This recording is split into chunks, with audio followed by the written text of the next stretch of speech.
isbaano anadiyo bulshada waxaanoo badanaa ina cudurro badan ka badbaadinaa anagiyo bulshada waxaanoo badanaa inaan beer wadani ku barbaarinaa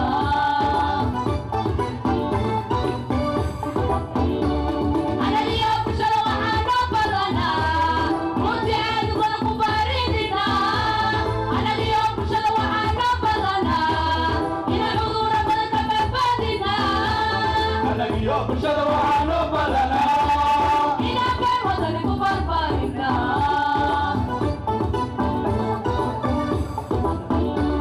banaadir waa baaqa dhalaheena banaadir waa bilada sharafteena banaadir waa bilicda qarankeena banaadir waa hoggaanka beesheena banaadir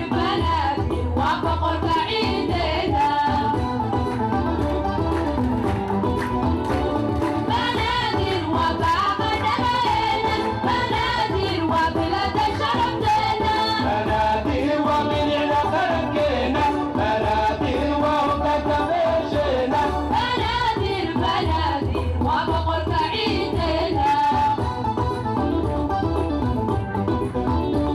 calayo buluugaahi sida weeye hoo xilkubeeka kaga taal sida weeye hoo bisil baanu kugu dayna qur'aan baanu kugu daana yaa xijaaban balaadu yee inta taranka bilile sida weeye calayo buluugaahi sida weeye hoo xilkubeeka kaga taal sida weeye hoo bisilkaanu kugu dayna qur'aan baanu kugu daana yaa xijaaban balaadu yee inta taranka bilile sida weeye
dowlad wadaji lagu yahay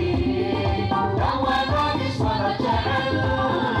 dadku uu baanaa dadkuna way sugaayeen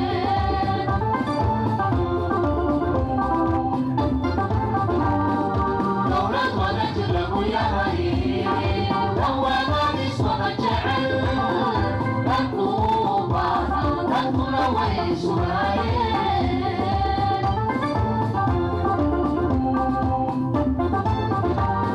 أنت ترى به داعك وإلى ذهبت أنت ترى به دوخك وإلى ذهبت أنت ترى به داعك وإلى ذهبت أنت ترى به دوخك وإلى ذهبت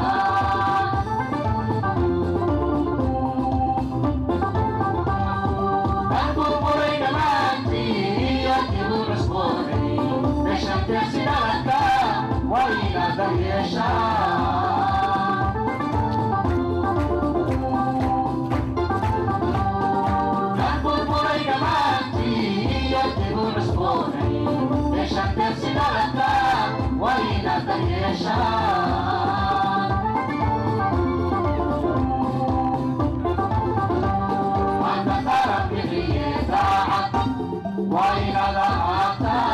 أنت ترى به دوخك وإلى ذهبت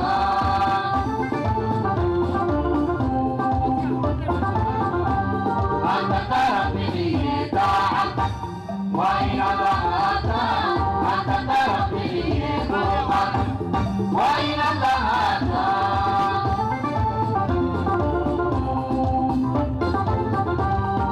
نقول بريد مانتي يطيب عصبوني يشان تفسي لغتا وإن تيشان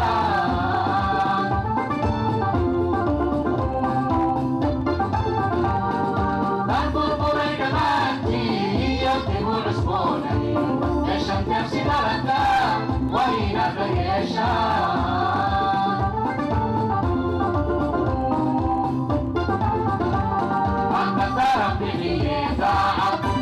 وإن لهاتا أنت ترى به طرقا وإن لهاتا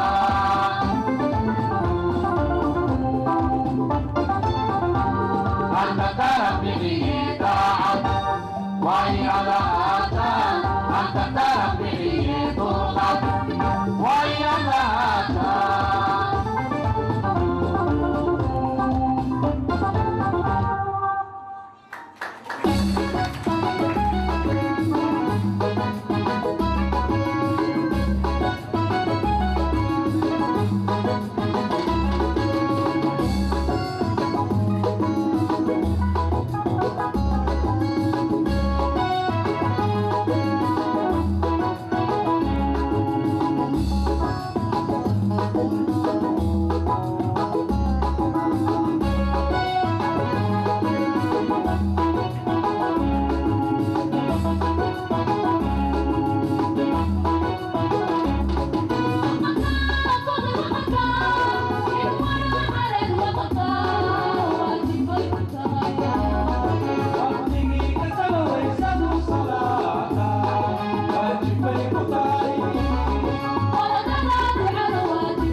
What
barasho wacan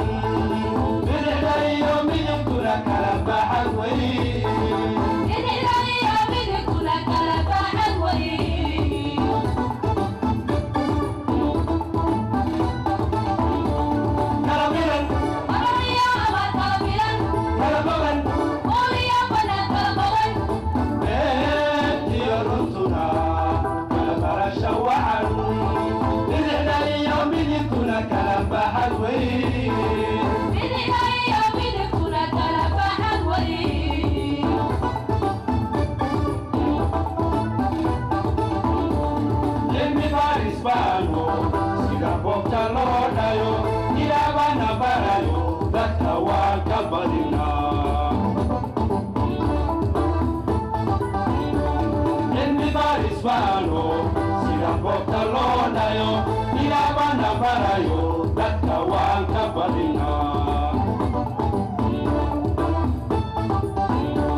mahadsanyihiin deegaan oo uu horkacayo caws waxay halkan ku soo bandhigeen runtii wacdaro faneed oo heerkiisu aad u sarreeyo waxaana rajaynayaa fadhiintaas haddii loo qadaro inta halkan joogta marka laga tago dadweynaha Soomaaliyeed ee kala qof walba telefishinka qaranka Soomaaliyeed inuu gurigiisa ugu geyn doono biidhnillaahi kariim si ay dadweynaha Soomaaliyeed u gaarto fanaaniinta deegaan ee reer Jabuuti مريه عسلاء يعني كلا سو سفر جيبوتي مقدشة اللي يمادين بين الله كريم سأل مركلة هاجات بنقوم هالأليا وحنا رجينا يا هذا الكوكوهن وحديه دون هدية لو قدروا مسؤولين وزارته وحنا يا هاجات بنقوم هالسنتين والذين ما هالعلمنا وحنا رمينا كسود وزير دولة وزارته شغالة الرجال السبورتيفا مدير عبد الله الشيخ علي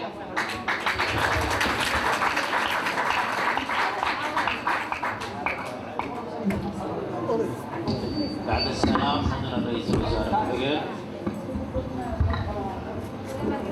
مدن رئيس الوزراء بحقين مدن ياشر وسيرة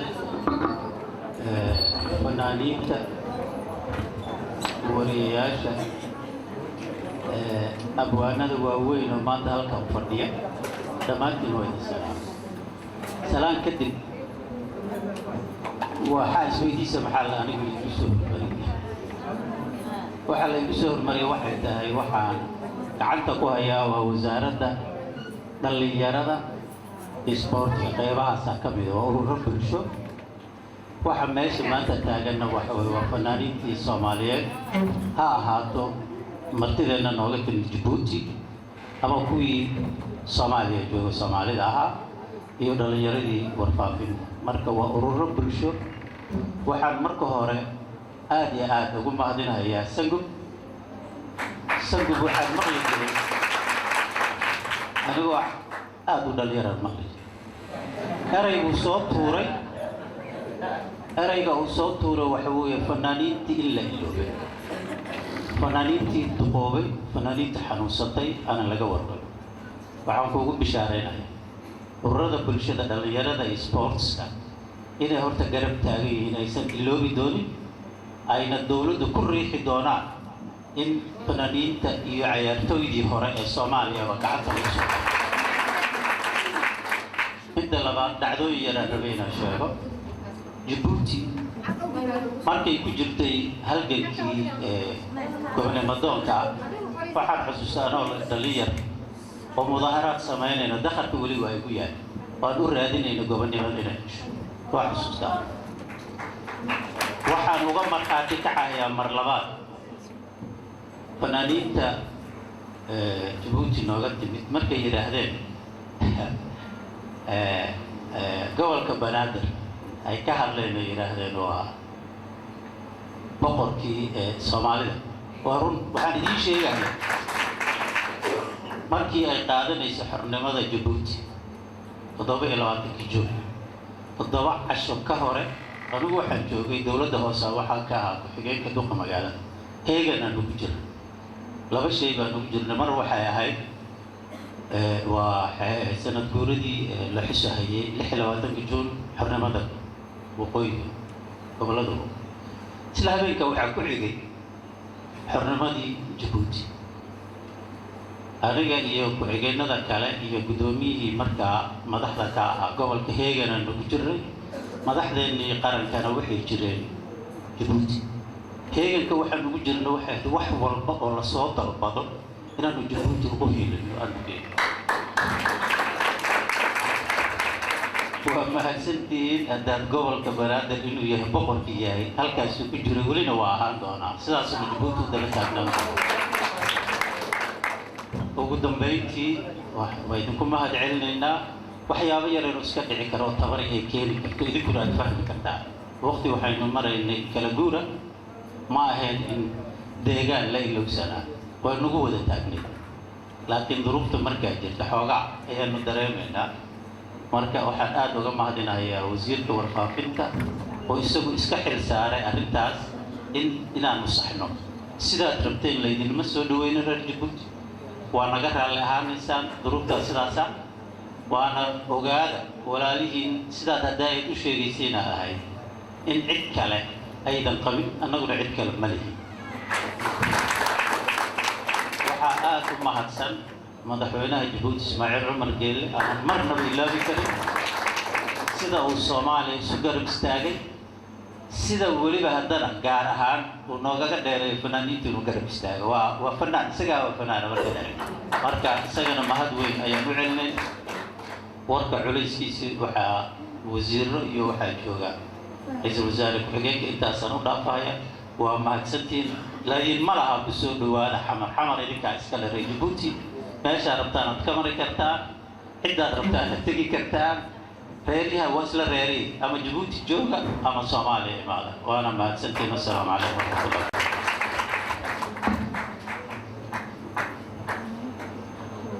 aad iyo aad ayuu u mahadsan yahay Professor Cabdullaahi Sheekh Cali wasiir dowlaha wasaaradda dhalinyarada isboortiga shaqada iyo shaqaalaha wasiirada kalena aad iyo aad bay u mahadsan yihiin iyo dhammaan ka soo qaybgalayaasha munaasabaddan waxaan rabaa hadda hadalkeena ku soo dhaweeyo wasiirka wasaaradda warfaafinta boostada iyo isgaarsiinta mudane Cabdulqaadir Xuseen Maxamed Jahweyn ra'iisul wasaaraha ahna wasiirka ganacsiga iyo warshadaha wasiirka macdanta iyo biyaha iyo enerjiga wasiirka caafimaadka wasiiru dowlaha wasaaradda shaqada iyo shaqaalaha isboortiska iyo dhalinyarada madaxda iyo mas'uuliyiinta wasaaradda agaasimaheeda agaasimayaasha waxyaha maareeyaha tiyaatarka qaranka dhammaan abwaanada marti sharafka qiimaha leh ay ugu horeeyaan kooxda walaalaha deegaan abwaanka qiimiga leh ustaad maxamuud cabdullaahi ciise sangob iyo marti sharafta kale qiimaha badan waxaan idin leeyahay soo dhawaada assalaamu calaykum waraxmatullaahi wabarakaatu salaan kadib waxaa runtii farxad aad iyo aad u weyn ii ammaantay inaan halkan isugu imaano anigoo ku hadlaya magaca ummadda Soomaaliyeed gaar ahaan dowladda Soomaaliyeed inaan si kalgacaltooyo ah sharaf ah qiimo badan aan u soo dhaweyno walaalaheen kooxda deegaan ee dalka Jabuuti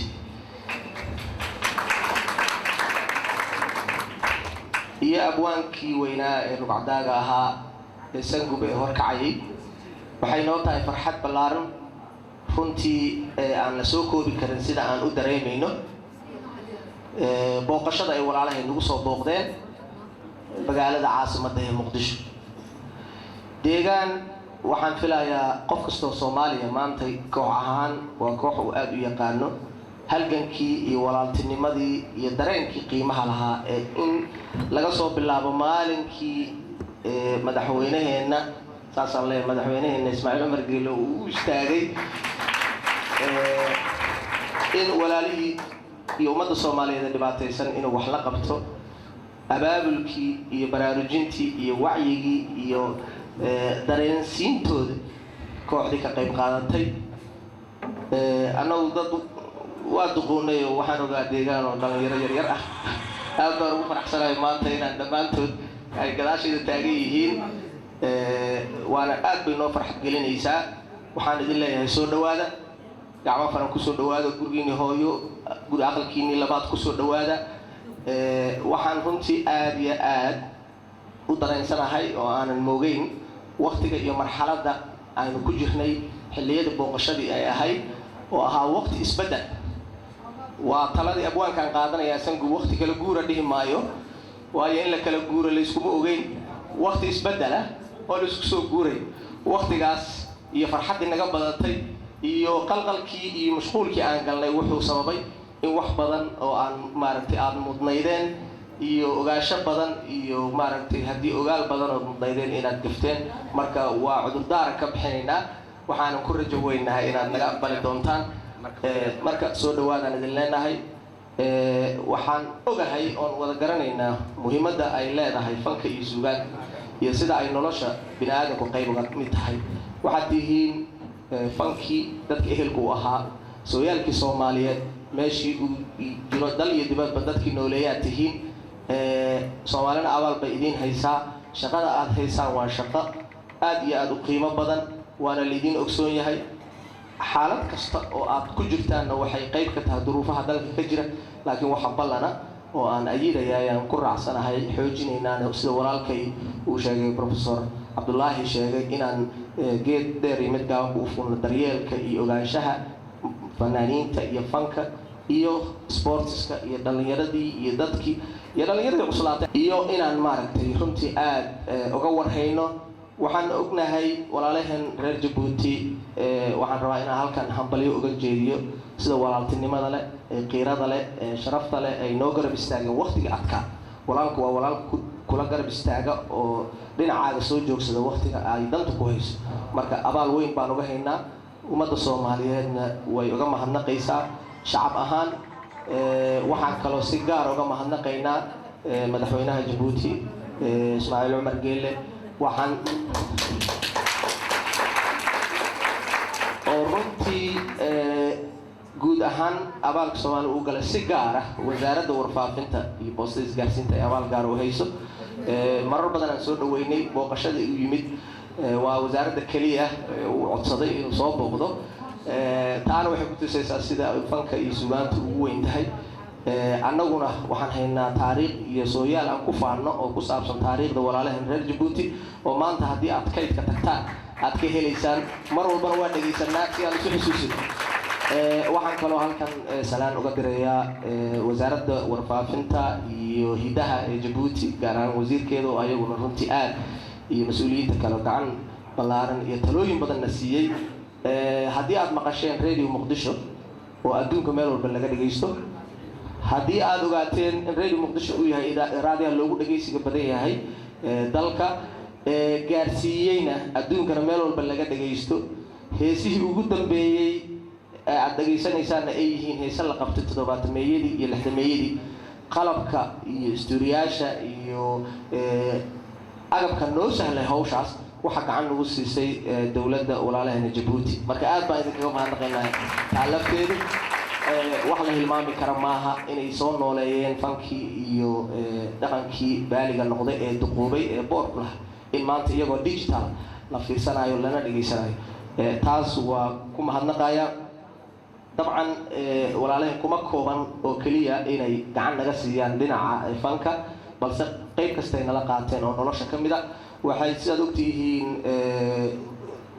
waxay nagu abuureen kalsooni keentay inaan aaminsannahay meeshana laga saaray tuhun kasta iyo shuxshuux kasta oo looga qabay ciidamo ka yimaada dibadda marka aad baan ugu faraxsannahay doorkooda waanan maaragtay aad bayna noo dhiirigelisay kalsooni weyn bayna nagu abuurtay waxaan hilmaami karin oo hardayda ka muuqda oo idinkuna aad ka aragteen shaashadaha la iska arko gargaarka walaaltinimo oo ciidanka Jabuuti ay u fidiyeen dhibaatadii ka dhacday Hiiraan Beledweyne oo ay dadkii taakulaynayaan oo ay gaadiidkii ku daldalayaan ciidankii si ay u gargaaraan walaalahood oo fatahaada degdegta ay qabatay marka waxaan leenahay walaalahan aad iyo aad bay u mahadsan yihiin walaalkii jira kolley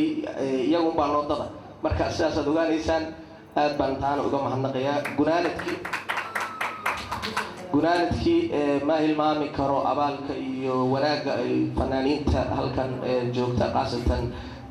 hal abuurka weyna Sangub iyo ragga kale odayaasha ay halkan fadhiya taagan iyo garab taagan ay sameeyeen waxaan leeyahay wixii hadda ka dambeeya insha Allah waxaan heli doonaa waqti nagu filan oo wax badan aan ka sheekaysano xafladoo dheeraata awgeed waxaan rabaa inaan ku soo gunaanido baaq aan u diraayo dhammaan fanaaniinta iyo inta fan ka shaqeysa inay qaybtoodii libaax ka qaataan dib u soo nooleyntii qarannimadii iyo karaamadii sharaftii dalknimadeena kumeelgaar waa laga gudbay shir fanaan lagu qabto waa laga soo tegay Soomaali baa leh Soomaali bay noqotay waxaad rabaa doorkiina inaad ka qaadataan qaasatan arrinta ku saabsan wacyigelinta dhallaanka dhalinyarada in fankoodii iyo sooyaalkoodii la baro waayo waxa looga faa'iideystay duruufihii dhacay awgeed in maskaxdii imaanka laga qaado kuwa yaryaraa keenayna inaan annaga isdhibaateen in ayagu isdilaan in ayaga isxulciyaan inay walaalahood laayaan iyo in ay dadkii dad ugu dhawaa ehelkooda ay baabiyaan marka taa waxay u baahan tahay dadaal badan wacyi badan abaabul badan taana qaybtiina inaad ka gashaan yaan rajaynayaa waxaan rabaa inaan halkan tacsi uga diro dhammaan intii ku geeriyootay dhibaatooyinkii dambe maalmahan dambe dhacayay gaar ahaan saad ogtihiin dhibaato gaara ayaa waxa ay soo gaartay rag wariyaal ah oo qaranka ka tirsanaa iyo wariyaal kale oo runtii u adeegaya ummadda Soomaaliyeed idaacadaha gaarka loo leeyahay toodiya dhamaatay ilaahay oo naxariisto fal xun oo dad aan naxariis lahayn oo ayagiiba isbaabi'inay ruux macnaha waxaad ku tilmaamto ma garanayso ruux isaga laftiisiiba naftiisii bi'iyay oo dilay inuu dad kala laayo ama uu maaragtay qarxiyo waxba kuma aha tiisiyo dayacay waana dhib aanan ka leexleexan karin oo loo baahan yahay inaan wajahno marka ilaahay naxariistii jannaha siiyo dhammaantood waxaan aad u xusuusanaa deegaan markii ay yimideen raggii aad ku soo dhaweeyay oo waraysyo la yeeshay rag ka mid inaysan maanta halkan nala joogin ilaah baa qadaray naxariista janna allaha siiyo inaan idin hambaleeyo inaan idinku soo dhaweeyo dalkiinii hooyo aadna maaragtay dhammaantiin kusoo dhawaataan kelmadda ugu dambeysa waxaan rabaa inaan siiyo mas-uulkeena kusimaha ku-xigeenka ra-iisul wasaaraha ahna wasiirka ganacsiga iyo warshadaha mudane cabdiwahaab sida soo dhow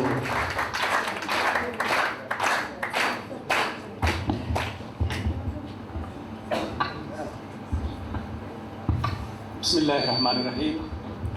وزيرك ورفافينتا وزيرك عافماتك وزيرك معلنتي بيها وزير الدولة شغالية شغالها دليرة مرت الشرفتا بعض الصحافة فنانين توالها رجي بوتي دقان أبوان كينوين سنجد انت وحنقول السلام يا سلامة إسلامك السلام عليكم ورحمة الله وبركاته waxaa runtii farxadii ah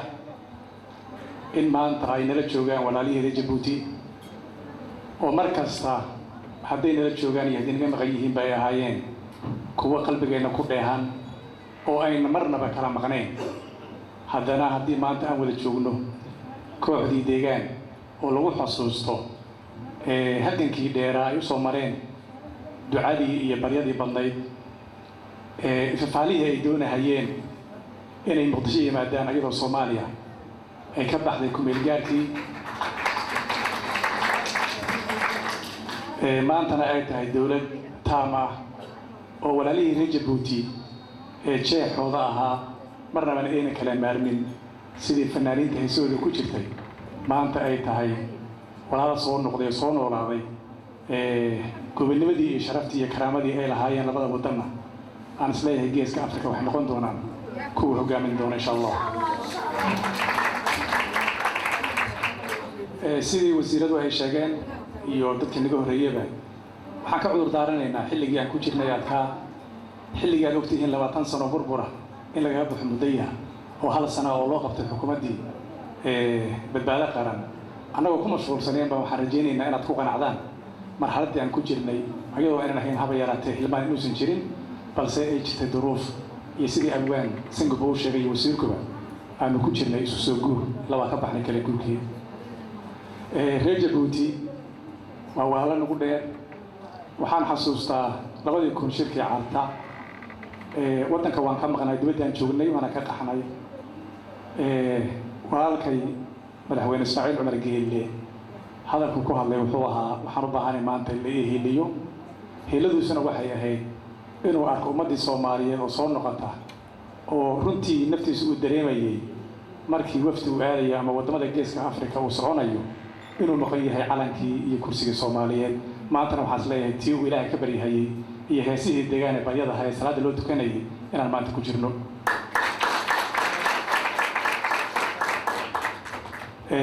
taa kaliya kuma ina harin ayagoo dhibaato ay hayso ayadoo abaar aan ku jirno ayadoo Soomaaliya ay soo martay dhowr masiibo oo runtii aad u adkaa Ilaahayna noo fududeeyay mid waxay ahayd al-shabaab oo Ilaahay ummadii u soo diray inuu ka hor istaago hayaankii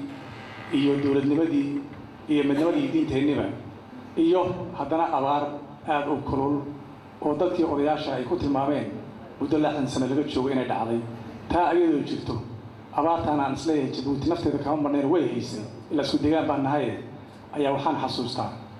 in ay ahaayeen waddankii ugu horreeyey ee macaawino soo dira oo Soomaaliya u soo dira.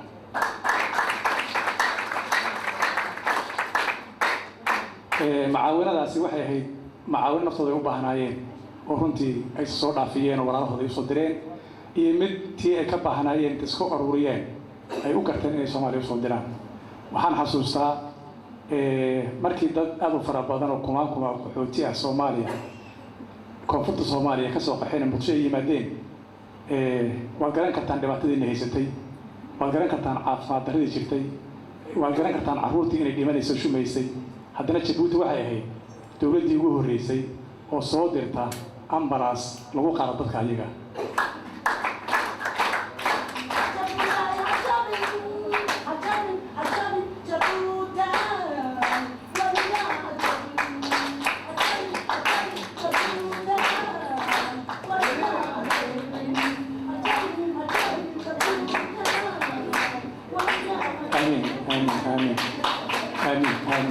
waxaan isleeyahay waxaasoo dhan waxaa laga helaa walaal baa laga helaa. way jiraan dowlado kale oo nacaawiyey laakiin marnaba ma garab dhigi karo sabiha aan shoognay ogeed walaaltinimadii iyo iyaga naftooda sabab lahaa abaartu ay haysatay. marka waa maalin kale xasuusanayso ninka walaalka ah inuu ku hidiyo markii dhibaatada jirta weeye. markii wanaag uu jiro dadku way isku imaan karaan, laakiin runtii waxay muujiyeen walaaltinimo iyo ummadda Soomaaliyeed inay tahay dadana kala maamin. waxaan mararka qaarkood ugu adkaata markaan ka hadlay Jabuuti inaan kala qaado Soomaaliya iyo Jabuuti sababtoo ah wadada walaala wadada waxba kala ahayn, wadada isku eheera, wadada isku dada reer deegaanna ku soo dhawaada gurigiinni oo shishayahan dhimaye gurigiinna oo leedihiin baad joogtaan waa Muqdisho. waqtiga oo runtii nagu dheeraaday meesha oo kulul waxaan isleeyahay reer Jabuuti shacabkeeda iyo madaxweynaha Jabuutiba abaal weyn baan u haynaa. waxaan u rajaynaynaa Ilaahay cimrigooda inuu dheereeyo. annaguna waxaan leenahay waan soo noqonnay,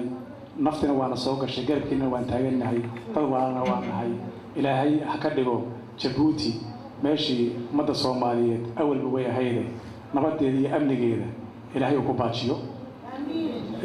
waxaan qabaa Jabuuti muddadii 20 sano heedan jirnay runtii dad baa waxay yiraahdaan waagi Jabuuti ay calanka qaadanaysay waxa allahay Soomaaliya isku darsamaan. waan jeclayn laakiin sababo jira oo ayay noqotay,